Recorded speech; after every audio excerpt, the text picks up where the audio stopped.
هوانا هم بخیراتون و بهار ازارکان فرهنگ کردی ترکی بشا پنجم Reçel, bıngıhe temel, gıştiği genel, hoşike güzel, astenge engel, berdiyle bedel, trale tembel. Porze burun, hıstiye boyun, neviye torun, tire yoğun, kevze yosun, pırskıreke sorun, bedenge suskun.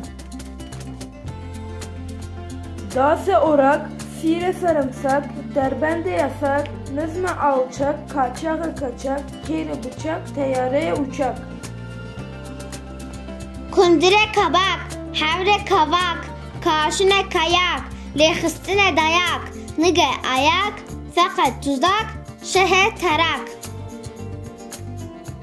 Çay, hey ve ay, kevane yay, namzede aday, bu yere olay, pare pay, cani ketay.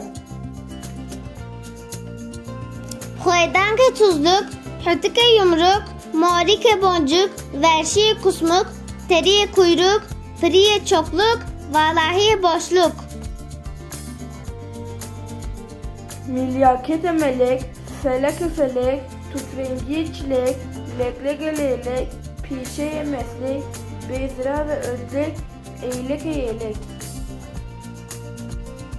Ere hevana, peyvemlülü ve haras bun, hep davidi kedin, emaneti Xuda bun.